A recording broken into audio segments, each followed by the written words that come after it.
जिसको भी मानक विचलन नहीं निकालना आता है उसके लिए ये वीडियो काफ़ी काम का होने वाला है। तो आइए सीखते हैं हम स्टैंडर्ड डेविएशन कैसे कैलकुलेट करते हैं। सबसे पहले जानते हैं कि स्टैंडर्ड डेविएशन क्या होता है, उसकी डेफिनेशन, उसका फॉर्मूला।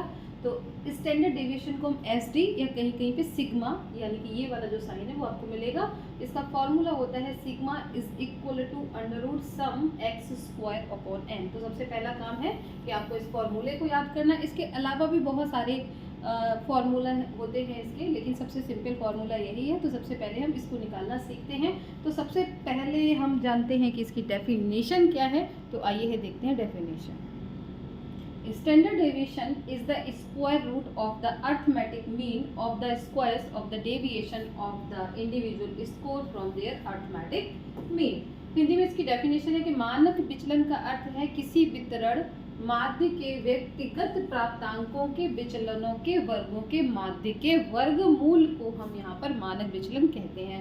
तो क्या करिएगा, इस डेफिनेशन को एज इट इज याद कर लीजिएगा, क्योंकि एग्जाम में जब क्वेश्चन पूछा जाएगा तो ये लिखा होगा कि ये वाली डेफिनेशन लिखी होगी, यहाँ से बना देंगे किसी वितरण माध्य के व्यक्तिगत प्राप्तांकों के विचलनों के वर्गों के माध्य के वर्गमूल को हम क्या कहते हैं। तो उसका आंसर SD हो जाएगा। तो इस तरीके से डेफिनेशन से भी क्वेश्चन बन जाता है। लेकिन आई होप कि आपको इस डेफिनेशन से कुछ भी समझ में नहीं आया होगा, तो कोई बात नहीं है। चलिए अब हम क्या करते हैं, एक क्वेश्चन करेंगे तो आपको क्लियर हो जाएगा।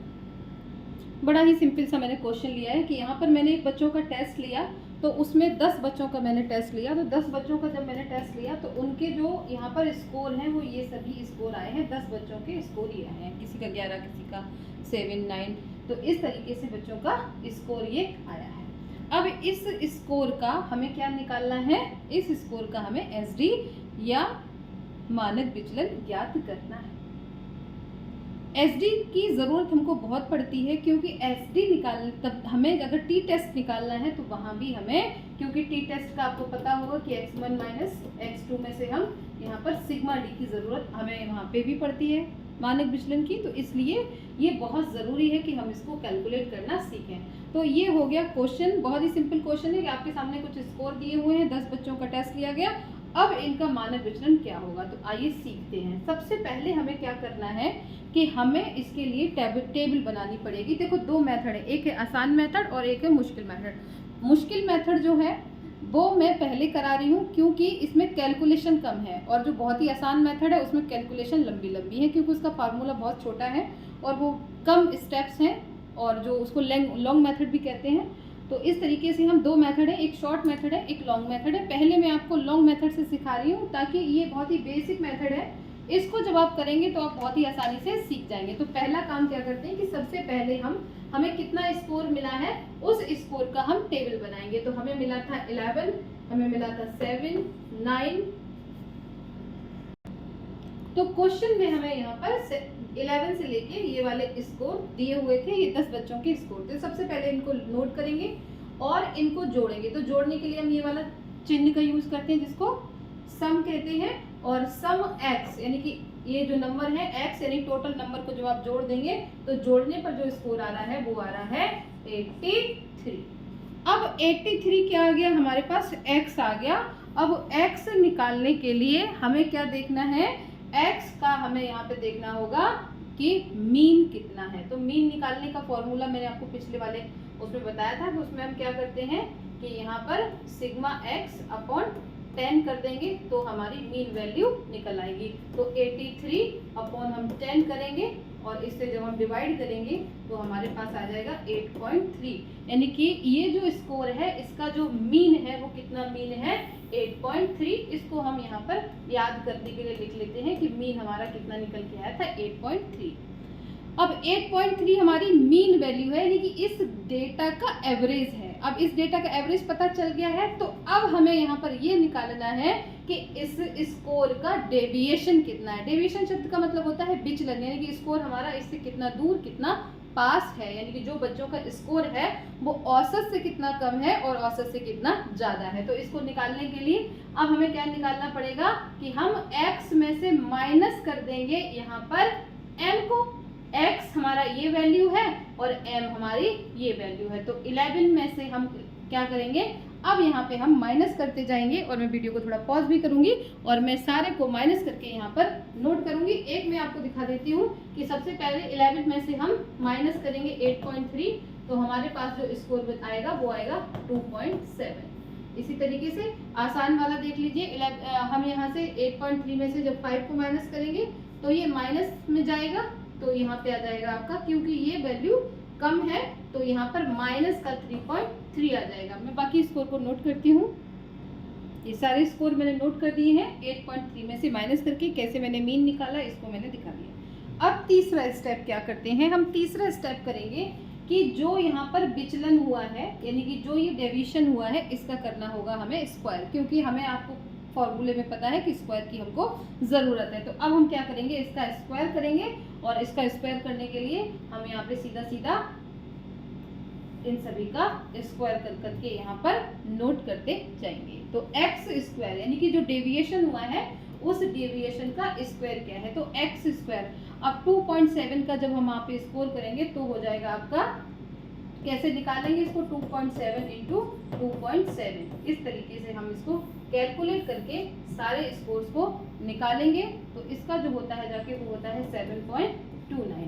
तो इस तरीके से सारे स्कोर्स को मैं नोट करूंगी और उसके बाद फॉर्मूले में पुट करके मैं आपको कैलकुलेशन करके दिखाती हूँ। तो सारी वैल्यूज यहाँ पे नोट हो गई हैं, सभी का सिर्फ मल्टीप्लाई यानी कि स्क्वायर करके यहाँ पे लिख दिया है। अब देखिए, अब ये है हमारा एक्स स्क्वायर, तो ये क्या हो गया, सिग्मा एक्स स्क्वायर, और इन सभी को हमें क्या करना होगा, ऐड करना होगा। और जब हम इसको ऐड करेंगे तो इसकी जो वैल्यू आ रही है वो आ रही है 142.10।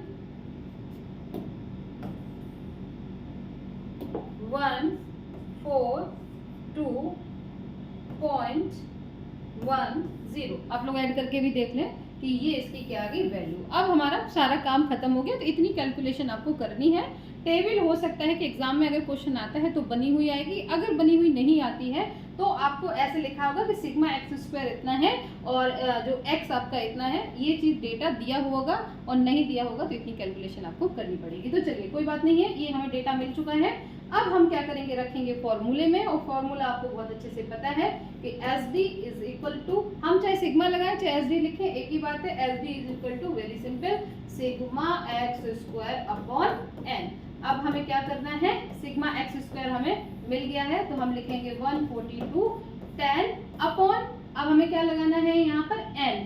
तो n क्या है, n है कितने बच्चे यहाँ पे, तो टेस्ट में कितने बच्चे थे टोटल 10, तो यहाँ पे लिखेंगे 10। और जब भी किसी को 10 से डिवाइड करते हैं तो क्या होता है कि ये जो आपका एक जो जीरो जो है वो कम होकर यहाँ पर एक साइड पे खिसक जाता है और पॉइंट यहाँ पे लग जाएगा। तो इसको जब काटने से अब हमारे सामने जो वैल्यू आई है वो क्या आई है, 14021। या जीरो का कोई यहाँ पर वैल्यू नहीं है तो इसका जो क्या आया हमारे पास स्कोर आ गया अंडर रूट में 1421। तो ये जो वैल्यू आई है वो अंडर रूट में आई है। इसको जब आप सॉल्व करेंगे अंडर रूट को, तो अंडर रूट को सॉल्व करने पे जो आंसर आ रहा है वो आ रहा है 3.77। अब काफ़ी सारे लोगों को अंडर रूट निकालना नहीं आता होगा, तो अंडर रूट निकालने का भी एक तरीका होता है कि हम इसको यहाँ पर लिखते हैं और पेयर बना लेते हैं। ठीक है, जैसे हमने इसके पेयर बनाए, 2 पेयर बनेंगे तो हमें यहाँ स्क्वायर से ही डिवाइड करना होगा।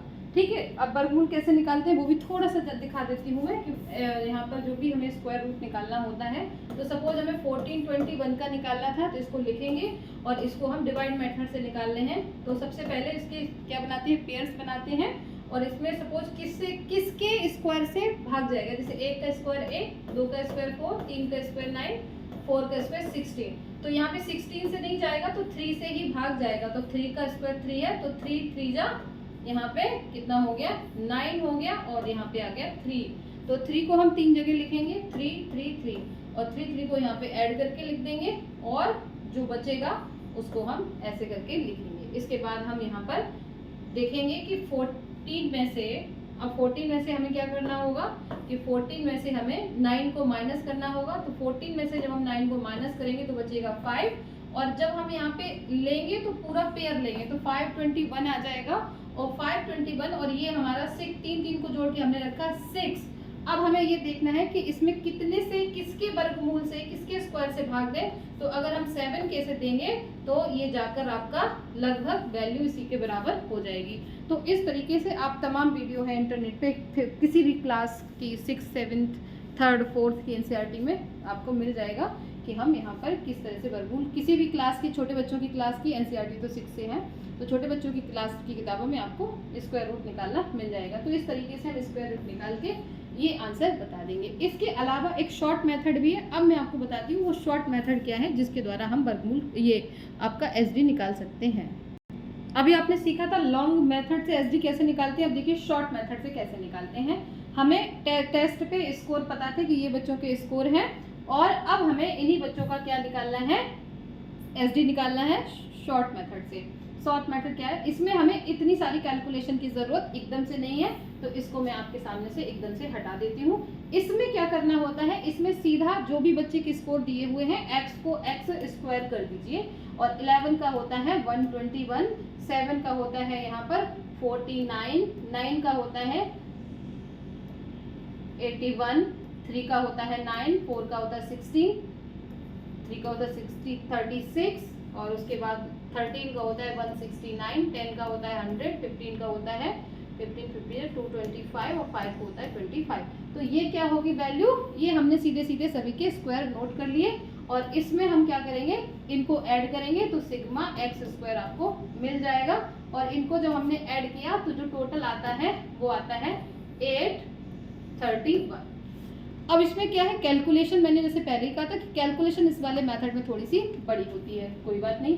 इसका जो फॉर्मूला होता है वो होता है एस डी और या कुछ भी साइन ले लीजिए इसमें से, is equal to N X square minus sigma X square upon N square. तो ये वाला फॉर्मूला इसका थोड़ा मुश्किल है, लेकिन कैलकुलेशन भी मुश्किल है, लेकिन निकालना बहुत आसान है। अब क्या करना है, देखिए एन हमें पता है, एन हमारे पास कितना था 10 था, तो n की जगह हमने कितना लिख दिया 10 और सिग्मा एक्स स्क्वायर हमारे पास आ गया कि इसका कितना हो गया, तो ये हो गया आपका 831 हो गया, ठीक है। और n स्क्वायर यानी कि 100 का स्क्वायर 10 का स्क्वायर वैसे 100 होता है, तो सीधा सीधा मैं 100 ही लिख रही हूँ यहाँ पर। और दूसरा है सिग्मा एक्स स्क्वायर, तो सिग्मा एक्स जो है आपका सिग्मा एक्स स्क्वायर है, तो सिग्मा एक्स कितना है हमारा यहाँ पर 83 है। तो अब हम क्या करेंगे, यहाँ पर सिग्मा एक्स में 83 का हम कर देंगे यहाँ पर स्क्वायर, तो हमें मिल जाएगा आपका सिग्मा एक्स स्क्वायर।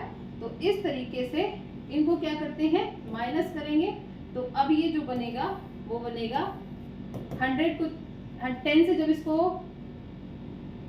इंटू करेंगे तो 831 के आगे बस 0 लग जाएगा और यहाँ पर जब आप 83 का स्क्वायर करेंगे तो स्क्वायर होके जो वैल्यू आ रही है वो काफी ज्यादा है, 6889 आएगी और अपॉन में आएगा 10। तो आप इस 100 को साइड में रखते हैं अभी। अब हम क्या करेंगे कि इसमें से इसको माइनस करेंगे और माइनस करने के बाद मिलता है हमें 1421 और अपॉन 100 और इसको जब इससे करेंगे तो ये यहाँ पे लग जाएगा अंडर रूट और हमें मिल जाएगी वैल्यू 14.21। तो ये हो गया दो तरीके से एसडी को निकालना। आपको कौन सा मेथड बेस्ट लगा, कौन सा फॉर्मूला बेस्ट लगा, हमें ज़रूर लिखें। और मैं आपको एक बार इनके दोनों फॉर्मूले बता देती हूँ कि दोनों फॉर्मूले क्या हैं। तो बहुत ही सिंपल है, एक फॉर्मूला याद करना ज़्यादा आसान है, एकदम से हमें याद हो जाएगा कि sigma X square upon N, और दूसरे वाला फॉर्मूला थोड़ा सा मुश्किल है, लेकिन 2-3 बार आप लिखेंगे तो आई होप कि आपको बिल्कुल याद हो जाएगा। Sigma is equal to under root और यहाँ पे लिखते हैं हम सिग्मा, लेकिन उससे पहले आ जाएगा N X square minus X square upon आपका आ जाएगा एन का। तो दिस इज द फॉर्मूला। तो दोनों फॉर्मूलेज हैं, कौन सा बेस्ट लगा जरूर बताइए। Thank you so much. Video कैसा लगा कमेंट करना बिल्कुल नहीं भूले। Thank you so much and wish you all the best.